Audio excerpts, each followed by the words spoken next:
Hai, dengan Tanika lagi. Nah, di video berikutnya kita mau bahas apa nih? What do you know about Industry 4.0? Lagi rame ini. Mana-mana bahasa Industry 4.0. Jadi sebenarnya Industry 4.0 itu bagaimana sih? Jadi, Industry 4.0 itu adalah sebuah revolusi industri. Mungkin beberapa teman-teman masih ingat mengenai revolusi industri pertama. Apa tandanya? Ditemukannya mesin uap. Ya, oleh siapa? Oleh James Watt. Kenapa terjadi revolusi industri? Jadi, misalnya tadi kita sudah bahas ya, bahwa sektor industri yang primary itu awalnya ada farm misalnya. Nah, di awal itu semua kegiatan pertanian itu dilakukan manual menggunakan eh, kerbau, kuda, ya tenaga hewan ataupun tenaga manusia. Nah, sejak ada mesin uap yang ditemukan oleh James Watt, maka mulai berkembang mesin-mesin.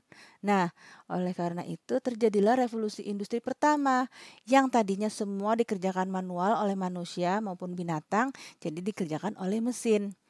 Nah, kemudian terjadilah Second Industrial Revolution. Nah, di sini terjadi mass production. Jadi kalau yang waktu pertama kita belum bikin produksi dengan volume yang besar atau mass, nah yang ke second industrial revolution itu sudah bisa mass production. Nah, kenapa? Karena di sini ada electrical energy. Nah, jadi ini terjadi sejak ditemukan energi listrik.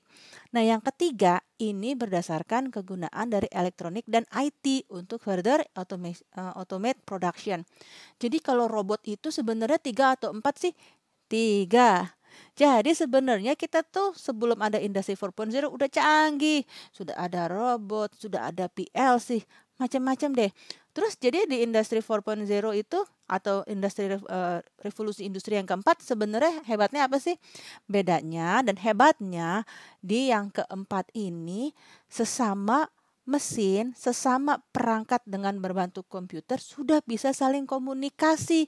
Tidak perlu lagi unsur manusia. Mereka sudah bisa berinteraksi dan mengambil keputusan sendiri.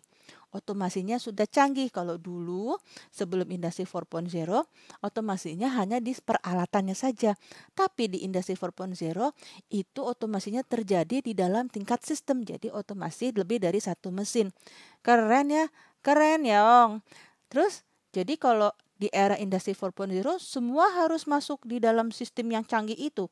Berarti mesti belajar komputer, mesti belajar electrical atau belajar teknik mesin.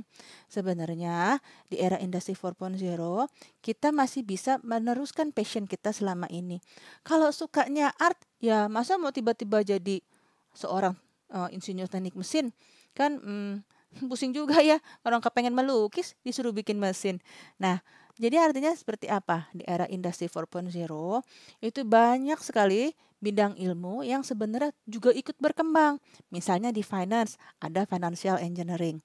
Itu satu contoh. Nah, di Industri 4.0 ini seperti yang kita bahas juga tadi di revolusi pertama, kedua, dan ketiga, di keempat ini tentunya seorang teknik yang lulus dari teknik industri tetap mempunyai peranan bahwa yang tadinya teknik mesin itu otomasinya hanya satu mesin menjadi beberapa mesin. Bagaimana yang di teknik elektro?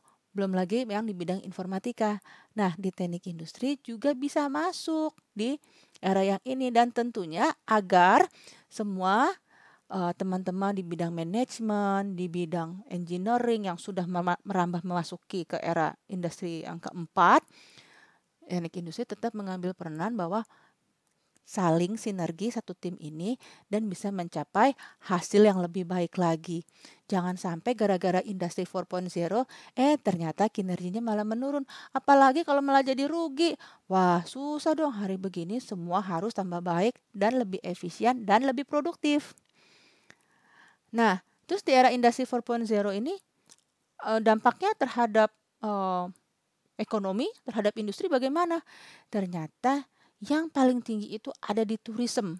Jadi buat teman-teman yang sebenarnya senang di bidang tourism and hospitality, di era Industri 4.0 ini mesti banting setir nggak ke bidang lain? Enggak perlu. Cuman harus ngerti. Kalau kita bekerja misalnya punya travel, nah pergunakanlah teknologi Industri 4.0 sehingga bisa memenangkan persaingan dengan travel-travel tour yang lainnya. Media, nah seperti salah satunya kita pernah perhatikan juga. Dulu banyak loh koran di atas kertas, sekarang susah cari koran yang pakai kertas. Banyak yang sudah digital.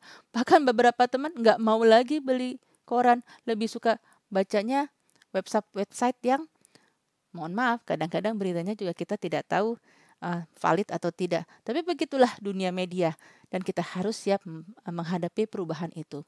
Nah, dan seterusnya kita bisa lihat sebenarnya dampak dari digital teknologi dan industri 4.0 ini banyak sekali, dari tourism, media, telekom, retail banking, retail distribution, dan sebagainya sampai ke government. Jadi, tidak perlu khawatir dan tidak perlu terseret arus. Ambillah jurusan yang disukai, ambillah jurusan yang membuat kita bisa berkontribusi besar dan bisa bekerja dengan sebaik-baiknya. Jadi, prinsipnya di semua bidang ini, implementasi industri 4.0 tentunya bisa dan harus dipastikan bisa meningkatkan performance. Nah, disinilah salah satunya fungsi seorang industrial engineer. Jika ingin tahu informasi lainnya mengenai Industrial Engineering SGU, bukalah link 3 dari IESGU for Online. Di sana bisa dilihat link-link lain ke sosial media dari Industrial Engineering. Sampai ketemu di sana.